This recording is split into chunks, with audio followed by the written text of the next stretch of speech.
Ang pag-agaw po ba sa espiritu ni San Pablo na mababasa sa 2 Corinthians chapter 12 verse 2 to 4. Yun po ba ay literal? At doon po kasi nakarinig siya ng mga salitang di masayod. So may capacity po ba ang espiritu ng tao na makaperceive ng mga events, or may knowledge po ba ang espiritu or wisdom kahit na ito humiwalay na sa katawan? At tama po bang isipin na ang espiritu ng mga naunang pumanaw ay nalalaman nila ang kanilang kasalukuyang kalagayan? Babasahin ko sa iyo isang talata ng Lucas, kapatid, doon sa 1, tungkol kay Juan Bautista. Sa 1:15. Si Juan Bautista, sabi ni San Lucas, lalakad sa unahan ng kanyang mukha na may espiritu at kapangyarihan ni Elias. Kaya nung mangaral si Juan Bautista, sinamahan siya ng espiritu ni Elias. Kung yung espiritu walang malay, ba't naman ako papasama sa walang malay? Baka maligo kami pareho. Yung espiritu, mas maraming alam yon kaysa sa literal o sa material, sa laman. Kagaya ng mga anghel ng Diyos, espiritu lahat yan Ngayon, ang punto mo, nung bang si Pablo ay agawin hanggang sa paraiso, sa 3 langit, sabi mo, yun ba'y literal? Siyempre, hindi literal yun, kapatid. Ang inagaw yung kanyang espiritu. Meron siya kasing ipinapakilalang espiritu roon, sa kanyang salita. Yun ang inagaw. Kasi yung kanyang pagkatao, yung kanyang katawang tao, nandito sa lupa. 3 araw siyang bulag, alin yung inagaw? Basahin natin yung 12:2, kapatid na Daniel. No. Hindi rin yung labas ng katawan ang inagaw. Alin ang inagaw? Di yung nasa loob. Alin yun? 2 Korinto 4:16. Pakinggan mo, kapatid. Si Pablo ay nagturo ng pagkataong loob. The inner man. Isang spiritual na bagay yon. Isang espiritu yon. Tawag niya the inner man. Yun ang inagaw. Kasi yung kanyang katawan, yung labas, meron labas, meron loob di ba? Yung labas, naiwan nasa lupa Para rin si Juan, nung si Juan ay agawin, papunta sa langit, ay inagaw sa kanya yung espiritu. Basahin natin ang 1:9 ng Apokalipsis. Sabi ni San Juan, ako ang wika'y nasa espiritu sa araw ng Panginoon. Yung kanyang katawan na literal, material, nandun siya sa pulo ng Patmos.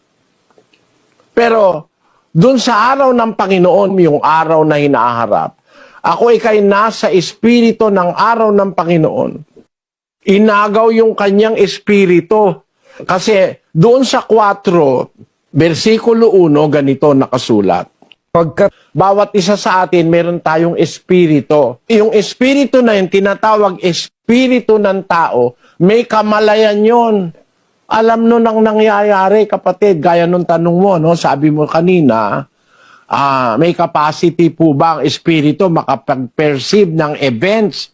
O taglay ba rin ng espiritu ang knowledge and wisdom? Meron, kapatid. As about 2 Corinthians 12 verse 2, the fact the book of Mark, Apostles Mark, in such verses he also talk about himself, when Jesus was being arrested, as he ran away naked from those who arrested Jesus, as he is John the Apostles, the close friend of Paul also, who was called also as Mark. But in this 2 Corinthians 12 verse 2, it is not convincing that Paul is referring for himself here, for it will arise that he is not talking seriously about if he's being called, because if anyone was called by God, it is not good not to reveal it. And according to the statements of Paul, it shows that it is not indeed to himself whom he is referring for in this 2 Corinthians 12 verse 2, for he said, he didn't know whether that man was caught up to paradise, whether it is in the body or out of the body. So it comes out that he has no knowledge about the occurrence, because, if he is referring for himself, then he could story the complete detail. As even ISRAELITES himself said, the Spirit knows if what is happening, likely if in a vision. The fact of is to say vision, it is not actual, but it occurs through vision in spirit, so meaning the body did not go up to heaven, for as Jesus said the body cannot enter heaven. So like the story of Islamic that Muhammad was called by God into heaven in one night stand, indeed it is Jesus who called Muhammad, so it is not true also that Muhammad goes up to heaven with body, and it is even not convincing to believe that the spirit of John and Muhammad goes up to heaven, as it is just a vision, unlike the spirit of 144,000, they were literally brought by God to heaven as not by vision. But to John it is even a vision through the angel that was sent to him. John, who was his close friend also, who was also always with Paul when Peter was imprisoned, as they call him Mark. Paul preached first in Damascus and Jerusalem and outside the Israel to the Romans then to Asia and Arab.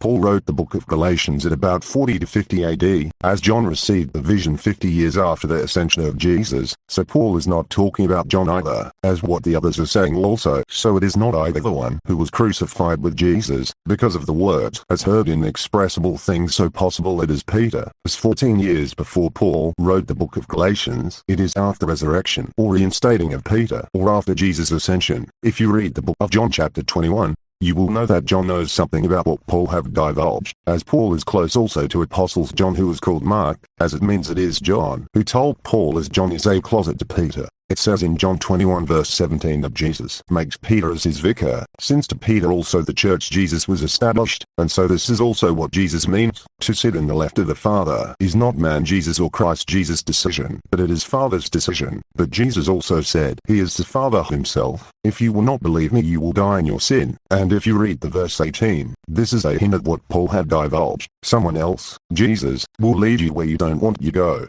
In verse 19 it doesn't invalidate what was been divulged by Paul concerning Peter, that is just talking about the final destiny after everything in Peter's life in earth, as it was prophesied on this verse also how Peter will die in Vatican, Rome, as he was crucified, but he requested to be crucified upside down, as he said, he is not worthy to die, in a way, how Jesus was killed, so that is why the Christianity built the St. Peter Basilica in Vatican, Rome, Italy.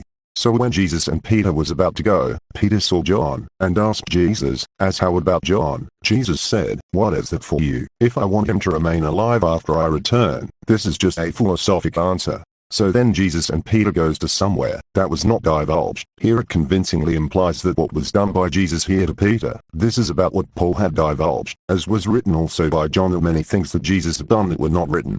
John 20 verse 30. So it is indeed true that the one who was being seated in the left of the Father is the high priest, which also means selected from among the mankind, but it is only Peter who was brought to heaven by Jesus in the presence of that Father, so meaning Peter really heard inexpressible things from the Father. ISRAELITES doesn't know about Luke 1 verse 17, that just means, Elijah and John are in one. John is the coming back of Elijah, for as Jesus said, John is Elijah who was yet come. And his answer is too far. He said why he will let himself to be accompanied by the spirit without life, as the question he is answering is if those spirits who already departed still knows their present situation. The fact ISRAELITES has 8 teachings. No one yet was resurrected to heaven, and does about the spirits. He said all spirit doesn't know anymore their situation or what happens. But the fact about these, there were already brought to heaven, and those in Hades, of course, they knows nothing as if they are dead in sleep, but it's being awakened or being seed. Some are answering, or does it depend also to the one who are calling or who awakes them, although it is prohibited by God to seek the spirit or spirits. The question is it when the spirit of Paul was caught up to heaven, is it literal? The answer of ISRAELITES is, it's not literal, because what was being caught up is the spirit, so how could it be not literal? If the question is it when the spirit of Paul was caught up to heaven, is it literal? The fact that it is not Paul who was being caught up to the third heaven, and it is not of being caught up, as it is just a vision. As to mean God and Jesus showing to John what will take place, so how could it be that the Spirit goes to heaven as it is just a vision or prophesy what will going to happen? It is either the Spirit of John is in heaven or not, as if it concerning vision, meaning no one could distinguish about it, unless it was stated that the Spirit were brought to heaven, and that God and Jesus shows to John what will occur in the future. But the fact that was clearly stated that the revelation it is through by the angel it was sent by Jesus to John, so did really the angel brought John into heaven. ISRAELITES referring the 2 Corinthians 12 verse 2 to Acts 1 verses 1 to 9, there is no vision here in this verses. Paul just have a vision when he was praying, that Ananias will come to him to restore his sight. ISRAELITES misinterpreted the 2 Corinthians 12 verse 2, he understood this that what was being caught up to third heaven is it what was inside the body as it is the spirit, as was clearly stated in 2 Corinthians 12 verse 2, that Paul doesn't know if the body is with the spirit when the man was caught up to paradise. So as a result ISRAELITES irrelevantly used the 2 Corinthians 4 verse 16, to prove that it is only the spirit, as though it was already stated in 2 Corinthians 12, 2, that even Paul is not sure. So ISRAELITES anticipated the vision of Paul, or misunderstood the vision of Paul.